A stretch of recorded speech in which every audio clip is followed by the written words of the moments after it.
रहे थे अणुसंघ के गुणधर्मों के बारे में, जिसमें हम लोगों ने आपेक्षिक वाष्प दाब अवनमन, क्वथनांक उन्नयन, हिमांक अवनमन की चर्चा कर लिया है। अब हमारा जो अंतिम अणुसंघ के गुणधर्म है बेटा, वो है परासरण दाब। तो उसको समझने से पहले, दाब की सिद्धांत को समझने से पहले हमें परासरण को समझना होगा। परासरण से संबंधित एक शब्द और है उसमें, विसरण। तो पहले हम विसरण व परासरण में डिफरेंस समझते हैं। डिफ्यूजन एंड ऑस्मोसिस में क्या बेसिक डिफरेंस है, क्या अंतर है मुख्यतः, इसको जानने की कोशिश करते हैं बेटा।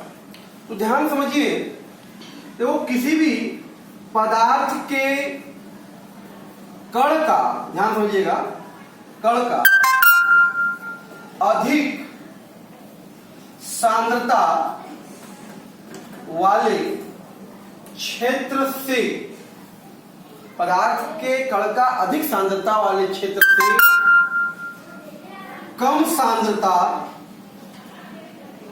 वाले क्षेत्र की ओर स्वतः गति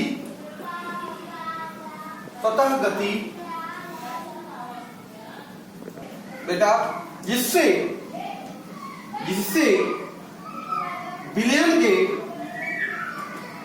सभी स्थानों की सांद्रता एक समान हो जाए,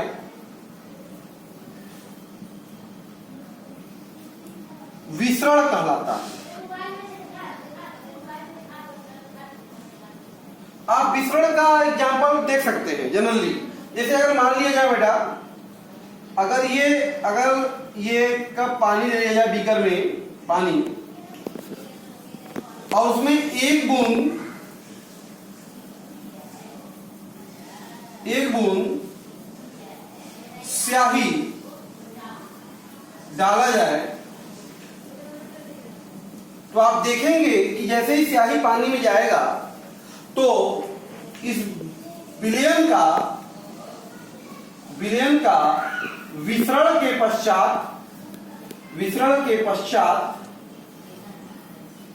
रंग एक समान हो जाएगा, एक समान हो जाता है। ये घटना विसरण कहलाती है। बात समझ में? दूसरी बात, अगर हम बात करें, अगर हम कहीं अगरबत्ती जला दें तो कुछ देर बाद चारों तरफ उसकी खुशबू देखते हैं आप, फैल जाती है। ये विसरण के तहत आता है। तो हमेशा कहने का मतलब, पदार्थ के कण का अधिक सांद्रता वाले क्षेत्र से कम सांद्रता वाले क्षेत्र की ओर स्वतः जो गति होती है वो बेटा विसरण कहलाती है। जबकि हम बात करें बेटा, अगर बात करें विलायक के कणों का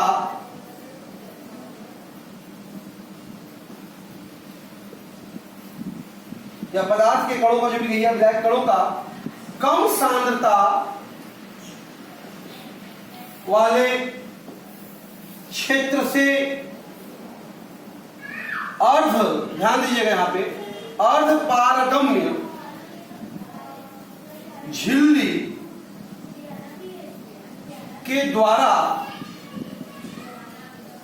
अधिक सांद्रता वाले क्षेत्र की ओर जो गति होती है वही परासरण कहलाता है, ऑस्मोसिस कहलाता है। ठीक है, ये बेसिक डिफरेंस है परासरण और विसरण में। सिंपली समय विसरण में होता क्या है कि पदार्थ के कणों का बेटा कहां से अधिक सांद्रता वाले विलयन से कम सांद्रता वाले क्षेत्र की ओर गति जो होती है विसरण कहलाती है। जबकि परासरण में विलायक के कणों का कम सांद्रता से अधिक सांद्रता की ओर जो स्वतः गति है वो क्या होता है बेटा, परासरण कहलाता है। अब इसमें आया एक अर्ध पारगम्य झिल्ली, पहले इसको समझने की कोशिश करते हैं। ठीक है, अब हम बात करते हैं बेटा अर्ध पारगम्य झिल्ली की जिसको सेमी परमिएबल मेम्ब्रेन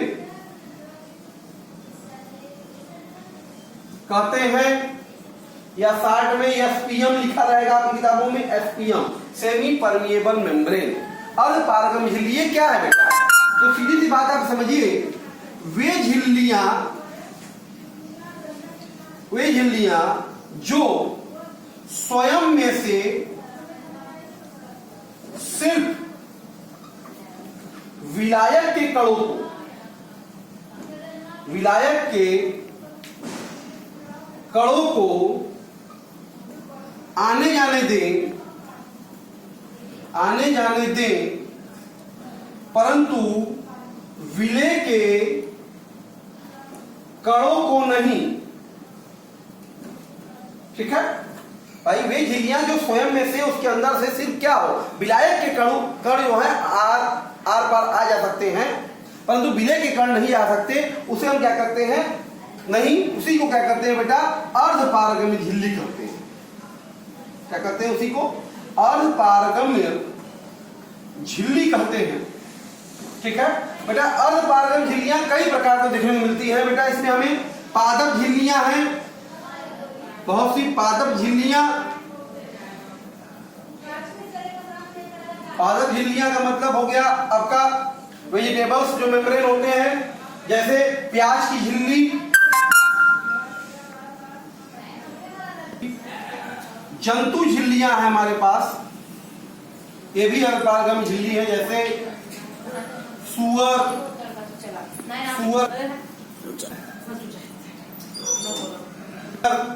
बकड़े का ब्लेडर,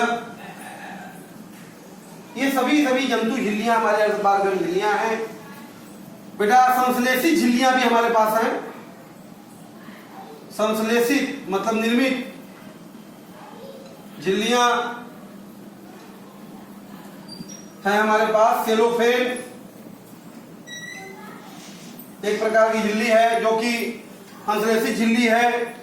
परचामेंट झिल्ली, परचामेंट झिल्लियां, ये सभी के सभी हमारे एक प्रकार से अर्धपारगम्य झिल्लियां हुआ करती हैं। लेकिन सभी अर्धपारगम्य झिल्लियां पूर्णतया अर्धपारगम्य नहीं होती। तो हम पाते क्या है, ध्यान दीजिएगा, खास तौर पे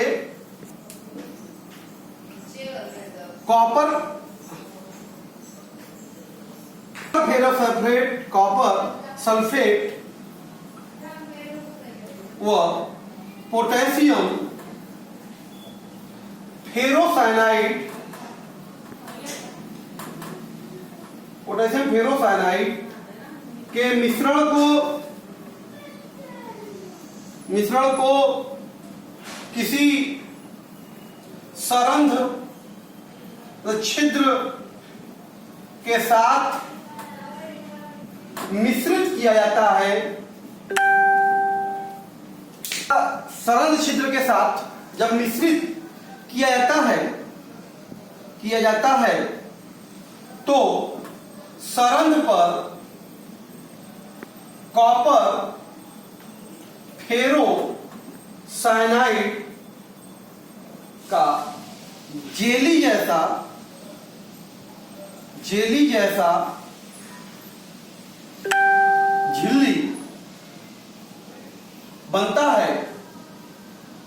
ध्यान दीजिए, जैसे पोटेशियम फेरोसाइनाइड K4Fe(Cl6) का जब रिएक्शन हम बेटा कॉपर सल्फेट के साथ मिश्रित करते हैं किसी भी, तो ध्यान दीजिएगा हमें Cu2Fe(Cl6) कॉपर फेरोसाइनाइड और प्लस K2SO4 ट्वाइस, देखिए बैलेंस है। तो ये हमारा जो कॉपर फेरोसाइनाइड है,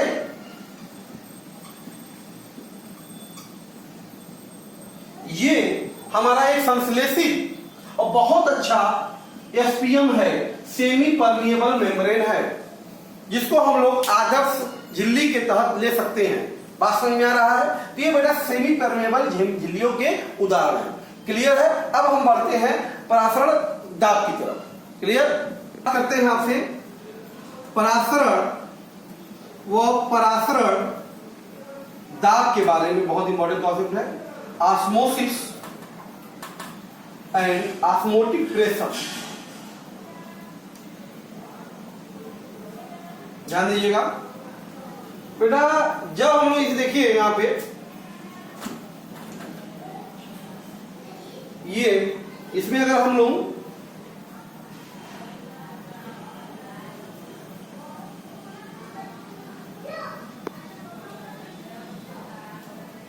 इसमें कोई विलायक अगर हम लोग भर दें, बीकर में एक विलायक ले लेते हैं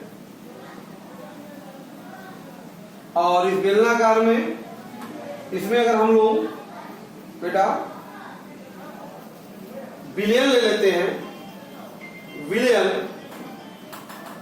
ध्यान दीजिएगा ये विलायक है, ये हमारा जो है एसपीएम सेमी परमिएबल मेम्ब्रेन।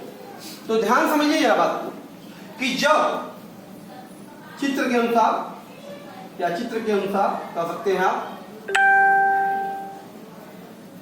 जब विलायक व विलयन के मध्य अर्धपारगम्य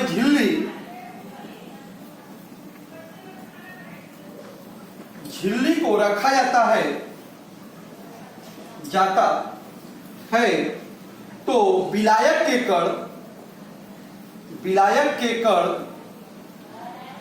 एसपीएम से होकर, सेमी परमिएबल मेम्ब्रेन से होकर बेटा विलयन में प्रवेश करता है। विलयन में क्या करता है? प्रवेश करता है। तो विलायकों की यह गति ही क्या कहलाती है बेटा? परासरण गति। क्या कहलाती है? परासरण कहलाती है। क्लियर? तो ध्यान दीजिए जरा, जैसे ही विलायक के कण अगर ऊपर बढ़ेंगे विलयन में, तो होगा क्या? विलयन का स्तर ऊपर की ओर बढ़ेगा। विलयन के स्तर में मान लिया जाए परासरण के कारण यह ऊंचाई की वृद्धि अगर हो गई, यह ऊंचाई की वृद्धि अगर हो गई बेटा, यदि परासरण के कारण ध्यान दीजिएगा विलयन के स्तर में वृद्धि होती है तथा होने वाली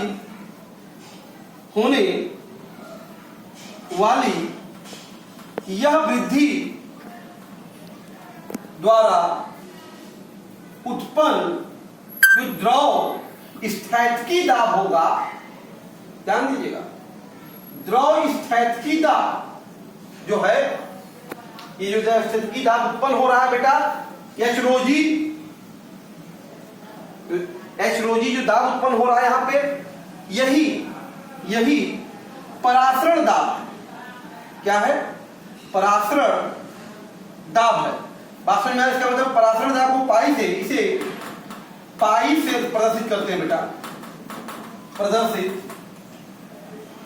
करते हैं।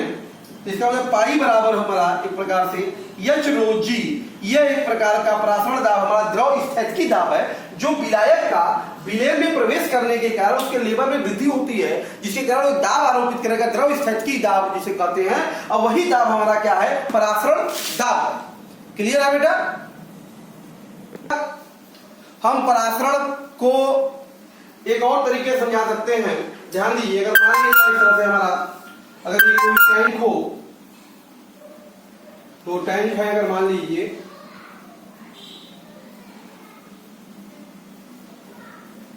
अगर हम इसके संबंध इसमें इनको आपस में कनेक्टेड कर दें, इन दोनों टैंकों को, और यहां पे इस तरह से इनका लेवल कैपिलरी के माध्यम से इनके लेवल को दर्शाया जाए,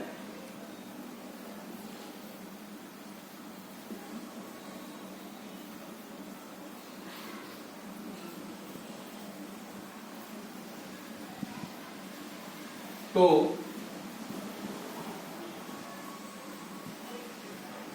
ध्यान दीजिए, अगर ये दो टैंक हैं, एक टैंक में अगर बेटा हम लोगों ने यहां पर विलायक ले लिया, क्या ले लिया, विलायक, और दूसरे टैंक में अगर हम लोग ये विलयन ले ले, ये लेवल इस तरह से ध्यान दीजिएगा, इसमें भी रहेगा और ऐसे विलयन यहां रहेगा। और अगर हम लोगों ने इन दोनों टैंकों को, विलायक और विलेय को अर्धपारगम झिल्ली के द्वारा अगर पृथक कर दे रहे हैं, एसपीएम के द्वारा पृथक कर दे रहे हैं, तो निश्चित तौर पर ध्यान दीजिए, अगर यहाँ पिस्टन लगा हुआ है तो इसके ऊपर वायु का दाब किया होगा, ये जो होगा बेटा वायु का दाब पड़ेगा, वायुमंडलीय दाब पड़ेगा, जिसके कारण ये विलायक के कण जो है भाई परासरण के कारण वास्तव में कहां प्रवेश करेंगे, तो आप ऐसा समझ सकते हैं बेटा कि साम्यावस्था तक ये जो परासरण जो है सतत रूप से चलता रहता है तथा ध्यान दीजिएगा, अगर हम लोग ये विलायक के कण क्या होंगे, विलय में प्रवेश करेंगे, तो हम अगर यहाँ पे पिस्टन पर ये वायु दाब तो पड़ ही रहा है, इसके अलावा हम एक अतिरिक्त दाब इस पर लगाकर, विलयन पे एक अतिरिक्त दाब लगाकर विलायक के कणों को इसमें प्रवेश होने से रोक सकते हैं। बात समझ में आया? तो हम कह सकते हैं तथा विलयन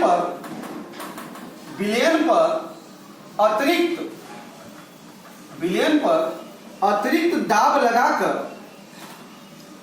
विलयन पे बेटा देख रहे हैं आप, अतिरिक्त दाब लगाकर विलायक के कणों का एसपीएम के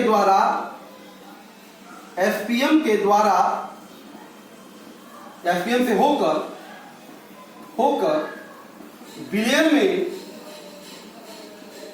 विलयन में प्रवेश को रोका जा सकता है। क्लियर है? तो हम ये अतिरिक्त दाब लगाकर इसके जो कण इसके माध्यम से जो विलयन में जा रहे हैं उसको हम अतिरिक्त दाब लगाकर रोक सकते हैं, इस घटना को, परासरण को रोका जा सकता है। तो ये जो विलायक के, आप कह सकते हैं विलायक के कणों का एसपीएम से होकर विलयन में प्रवेश को रोकने के लिए विलयन पर लगाया गया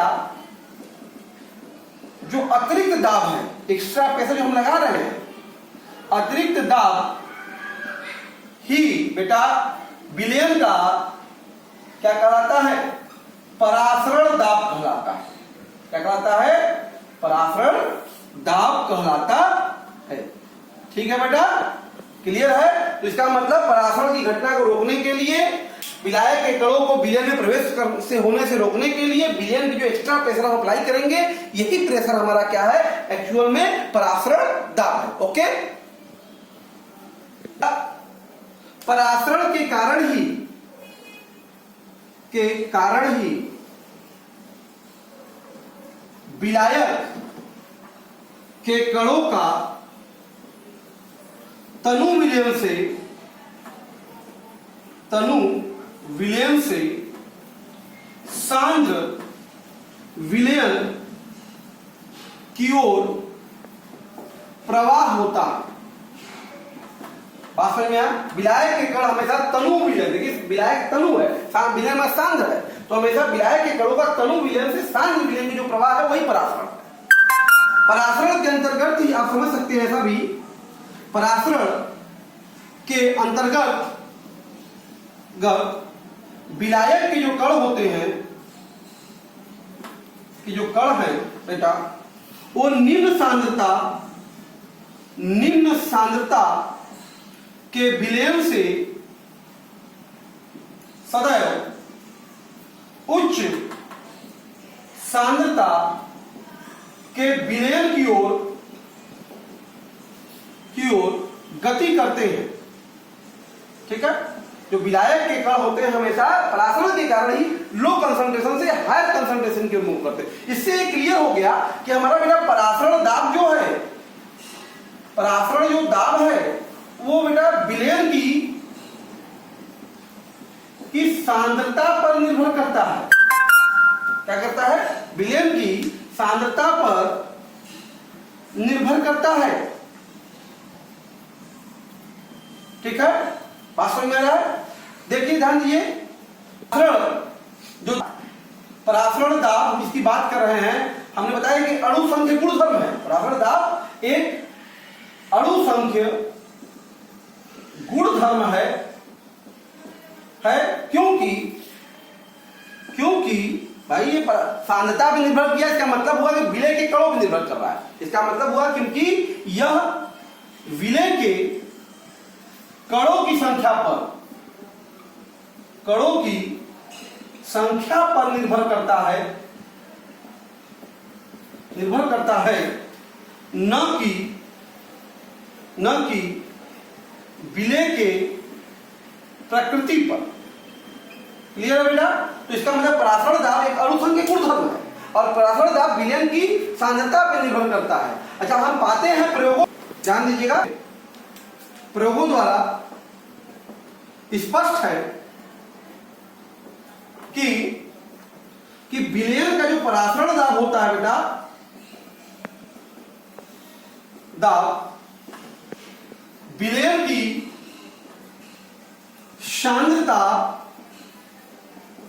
व विलयन के ताप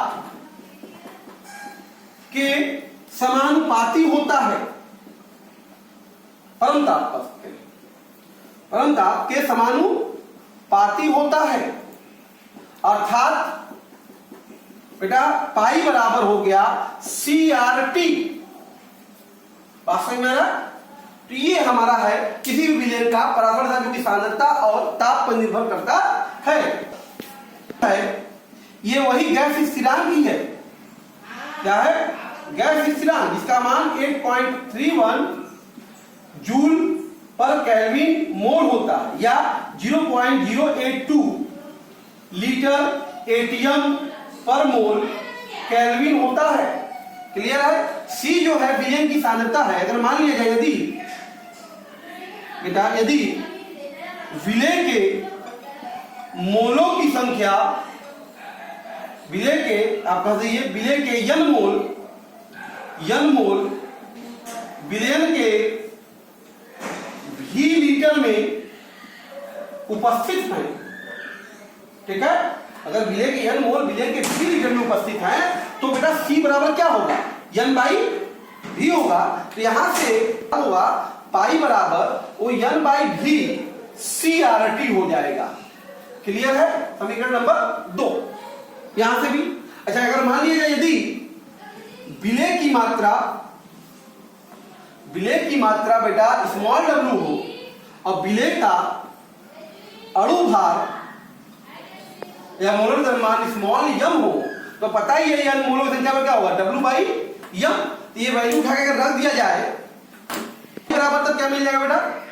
पाई बराबर मिल जाएगा W by m into V। बात समझ में आ रहा? mv into RT। ये समीकरण नंबर 3। समीकरण 3 से ही अगर हम बात करें, समीकरण 3 से m बराबर क्या हो जाएगा? WRT by pi into V। तो ये जो समीकरण 4 है, ध्यान रखना, 4 से जो हमारा विलय है, विलय पदार्थों के मोलर द्रव्यमान की गणना की जा सकती है। क्लियर है बेटा? ओके, देखिए ये विधि जो है, ये इस विधि द्वारा, ध्यान दीजिएगा, इस विधि द्वारा प्रोटीनों, बहुलकों, बृहद अणुओं के मोलर द्रव्यमान ज्ञात किए जाते हैं। और सबसे बड़ी बात यह है कि अन्य सभी विधियों में इनका मोलर द्रव्यमान ज्ञात करने की अच्छी विधि है बेटा। अन्य विधियों की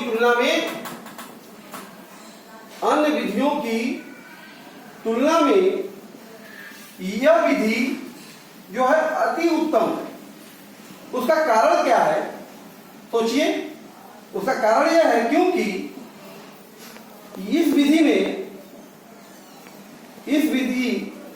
में परासरण दाब जो बेटा है, परासरण दाब कमरे के ताप पर ही ज्ञात किया जाता है। कमरे के ताप पर ही ज्ञात किया जाता है, कोई अलग से टेम्परेचर की जरूरत नहीं है।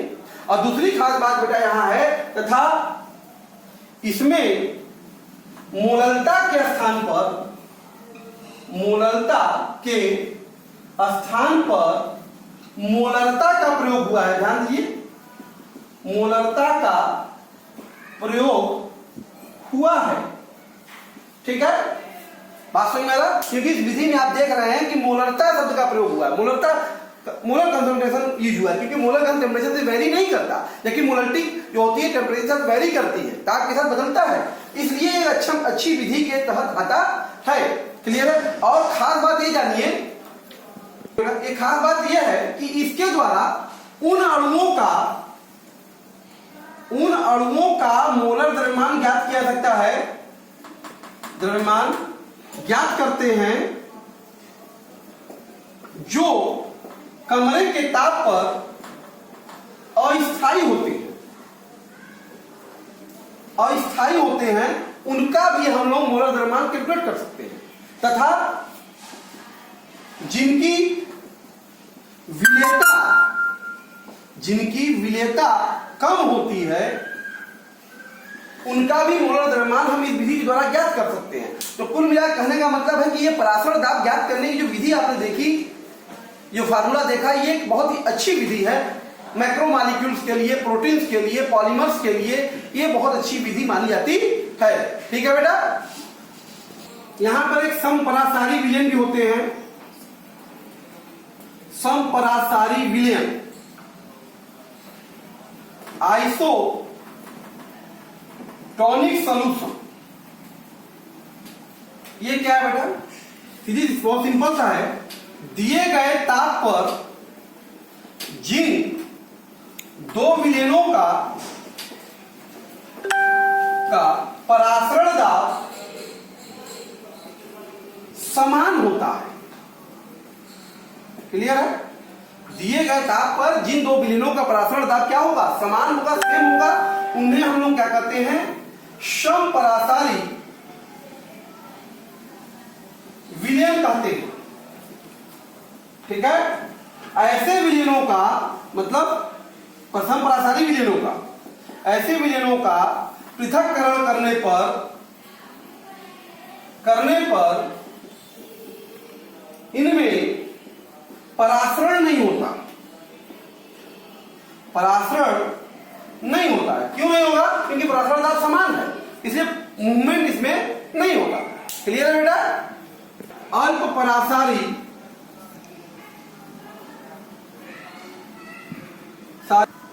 व अति परासारी विलयन, हाइपोटोनिक एंड हाइपरटोनिक सॉल्यूशन, ये क्या होते हैं बेटा? ध्यान दीजिएगा। अधिक सांद्रता वाले विलयन के संदर्भ में जिस विलयन का परासरण दाब कम हो या कम सांद्रता हो, जिसकी सांद्रता भी क्या हो? कम हो, इसका परासरण दाब क्या हो? कम हो, को अल्प परासारी विलयन कहते हैं। ठीक है, तथा जो अधिक सांद्रता वाला विलयन है,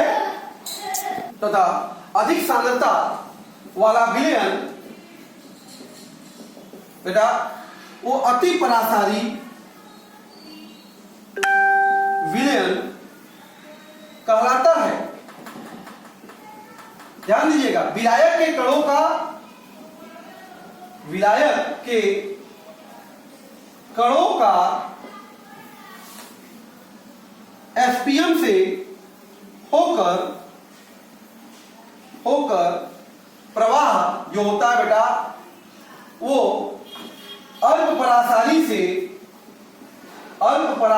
से अति परासारी की ओर होता है। क्लियर है भाई? सीधी बात है, विलायक कण कहां कम सांद्रता से अधिक सांद्रता के रिमूव करते हैं परासरण में, तो अति कम सांद्रता वाला ही अल्प परासारी है, तो वहीं से क्या होगा, मूवमेंट होगा। जैसे एग्जांपल में आपने देखा होगा, बहुत से एग्जांपल दैनिक जीवन में इसके है बेटा। जैसे आपने देखा होगा कि किशमिश को जल में रखने पर वह फूल जाता है। ऐसा क्यों होता है?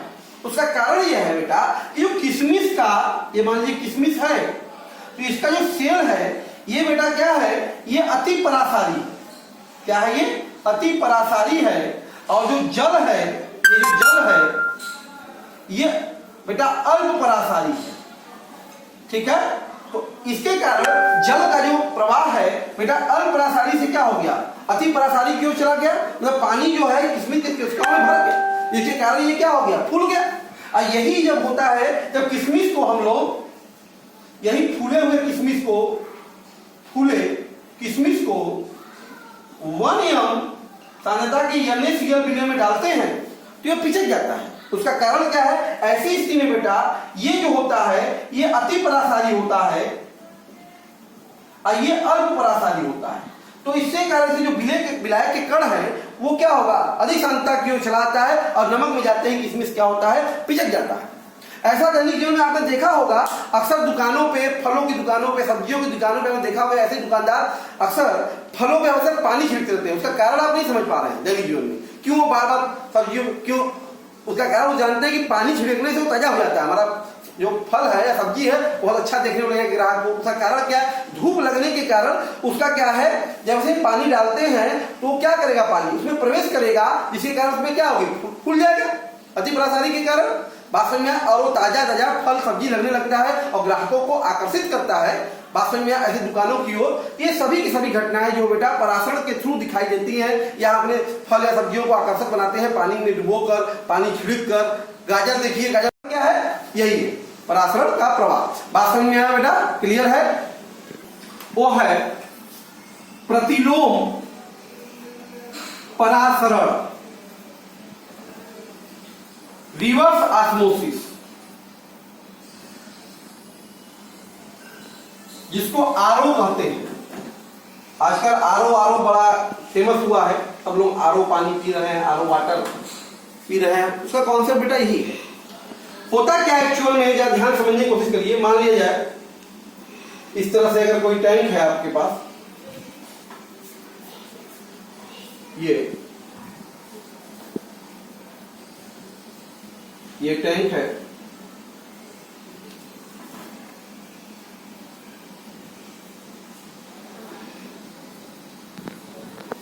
ये एसपीएम है, सेमी परमिएबल मेम्ब्रेन।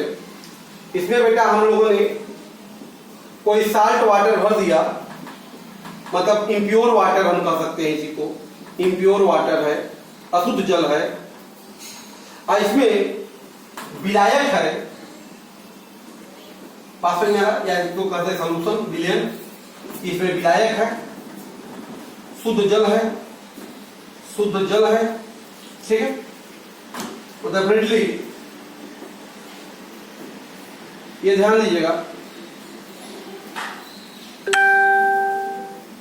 बेटा, जब हम लोग देखिए भाई विलयन पे जब हम लोग दाब लगाते हैं, अतिरिक्त परासरण दाब लगाते हैं, तो परासरण घटना रुक जाती है। मतलब इसके प्रवेश को इसमें रोकने के लिए जो दाब लगाते हैं विलयन पर, तो परासरण होता है।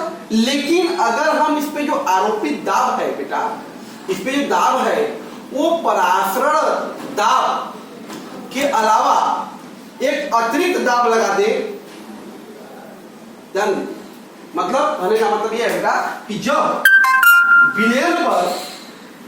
विलयन पर परासरण दाब के अतिरिक्त अधिक दाब लगाया जाता है, अधिक दाब लगाया जाता है, तो परासरण दाब जो है उससे अधिक दाब अगर इसमें लगाएंगे तो होगा क्या बेटा कि इसमें विलयन में जो विलायक के कण होंगे कहता है जिससे विलयन में उपस्थित या कर सकते हैं लगाया जाता है, जिससे परासरण, ऐसा भी कर सकते हैं, परासरण की दिशा उत्क्रमित हो जाती है, उत्क्रमित हो जाती है, मतलब उल्टी दिशा में परासरण होने लगेगा। इसी को बेटा कहते हैं उत्क्रमित हो जाती है, जिसे प्रतिलोम परासरण कहते हैं। ठीक है, होता क्या है बेटा, जब विलयन पर परासरण दाब से अधिक दाब लगाया जाता है तो विलयन में उपस्थित, विलयन मतलब आपका जो लवणी जल है, जो भी लवणी जल है, अशुद्ध जल है, उसके अंदर विलयन में उपस्थित विलायक का कण एसपीएम से होकर शुद्ध विलायक का मतलब जल की ओर जाने लगता है, ठीक है। इससे क्या हो गया, इससे जल का शोधन हो गया। तो ये बहुत इंपॉर्टेंट अच्छी टेक्निक है ये बेटा। आरओ के द्वारा, इसी टेक्निक के द्वारा प्रतिलोम आरओ, इसी को रिवर्स ऑस्मोसिस कहते हैं, आरओ के द्वारा ही समुद्र जल से शुद्ध जल प्राप्त किया जाता है। बात समझ में आ रहा? और ये क्रिया समुद्र जल से शुद्ध जल प्राप्त करने की जो क्रिया है, इसको विलवणीकरण कहते हैं। बात समझ में आया? ये जो क्रिया है क्या कहलाती है? विलवणीकरण कहलाती है। क्यों? क्योंकि हमने इसको क्या किया, प्योर कर दिया। तो बात समझ में आया? तो ये बेटा बहुत इंपॉर्टेंट रिवर्स ऑस्मोसिस है। तो रिवर्स ऑस्मोसिस कॉन्सेप्ट सिर्फ ऑस्मोसिस के अपोजिट है भाई। ऑस्मोसिस को रोकने के दाब लगा रहे हैं तो परासरण रुक गया, और हम अधिक दाब लगाएंगे तो जो विलयन की तरफ कण आ रहा है, अब विलयन का उपस्थित भी विलायक वो विलायक की ओर भागने लगेगा। तो यही घटना क्या कहलाती है बेटा? रिवर्स ऑस्मोसिस प्रतिलोम आपका परासरण के नाम से जाना जाता है। तो आज हम आपसे बेटा इस तरह से परासरण के बारे में, परासरण के दाब के संबंधित बातें में हमने आपसे डिस्कस किया। ये बहुत इंपॉर्टेंट है, क्लियर। बोर्ड की दृष्टि से, कंपटीशन की दृष्टि से भी कई क्वेश्चन से पूछे जाते हैं। बात समझ में, अगर आपको बातें समझ में आई, वीडियो को हमारे लाइक कीजिए, सब्सक्राइब कीजिए और शेयर कीजिए बेटा। Thank you.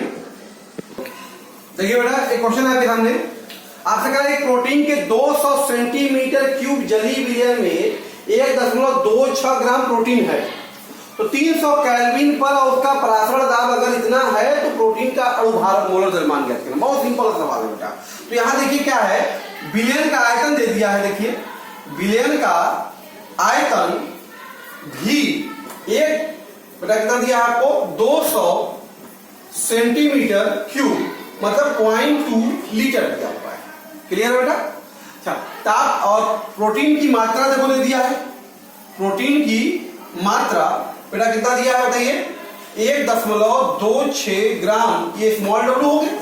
ताप देखो दे दिया है 300 केल्विन, और परासरण दाब का मान 2.57 10⁻³ बार है।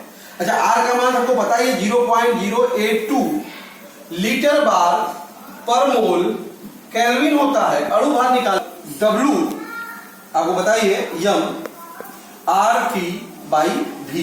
तो हमको निकालना क्या बेटा, यम निकालना है। यम बराबर क्या हो जाएगा, WRT/πV।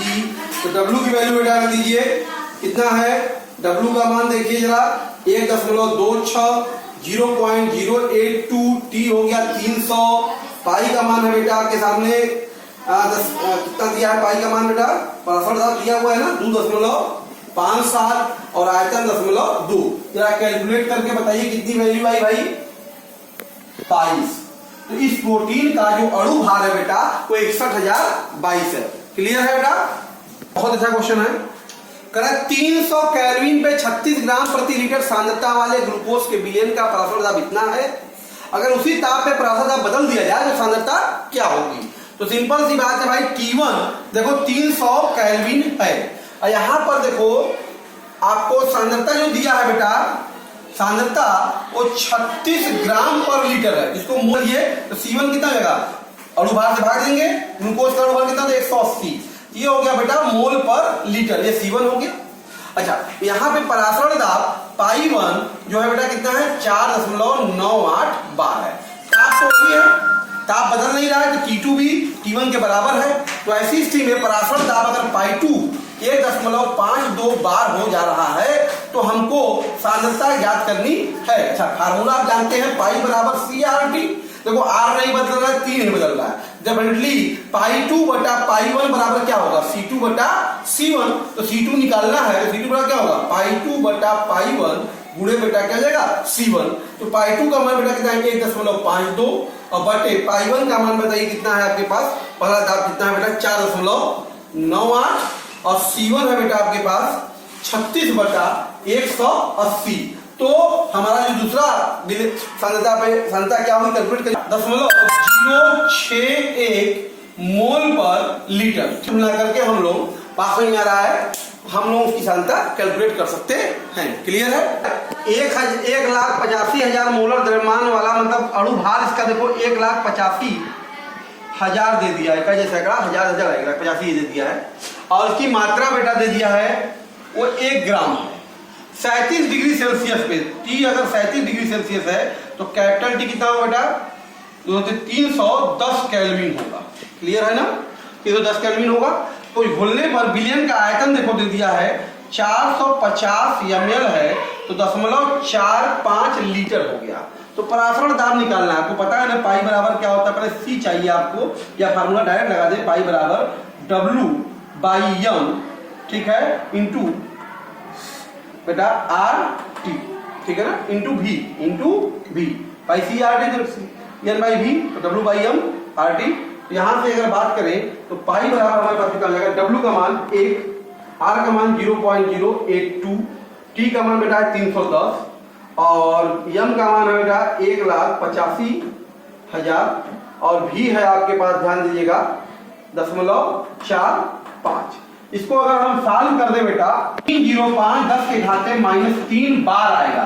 तो चाहे वो पास्कल में पूछ रहा है 0.305 गुणे 10 के घाते -3 गुणे 10 के घाते 5 पास्कल हो गया। या तब हम इसको कह सकते हैं बेटा 30.5 पास्कल कि विलयन का परासरण दाब कितना है? 30.5 पास्कल है बेटा। क्लियर है?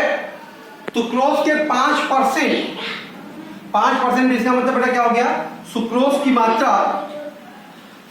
मात्रा स्मॉल w कितना हो गया बेटा? 5 ग्राम हो गया। विलयन का आयतन कितना हो गया बेटा? विलयन का आयतन कितना हो गया? 100 ml, मतलब V बराबर आ गया 0.1 लीटर। ये हो गया 5% का मतलब। T देखिए 15 डिग्री सेल्सियस दिया हुआ है, तो बेटा कैपिटल T कितना हो जाएगा? 15-273, दैट इज T बराबर आ जाएगा बेटा 5×288 केल्विन हो जाएगा। क्लियर बच्चा? परासरण दाब निकालना है आपको। अच्छा, अणु भार आपको पता है सुक्रोज का कितना होता है? 342 होता है। तो पाई बराबर आपको फार्मूला पता ही है, W/m into V into RT। का मान हमारे पास है 5, M का मान 342 और V का मान बेटा कितना है? 0.1, R का मान 0.082, T का मान है 288। तो बेटा इसको कैलकुलेट करिए तो आपका वैल्यू 3.457 atm। तो ये है विलयन का परासरण दाब। ये बेटा आपके एनसीईआरटी में दिए हुए परासरण दाब से संबंधित क्वेश्चन थे जो हमने आपको बताए। तो यहां से हमारा परासरण दाब जो टॉपिक चल रहा था बेटा वो कंप्लीट हो गया। इसके बाद हम लोग नेक्स्ट टॉपिक में आपसे नेक्स्ट वीडियो में डिस्कस करेंगे एबनॉर्मल प्रॉपर्टीज के बारे में। ओके बेटा, थैंक यू।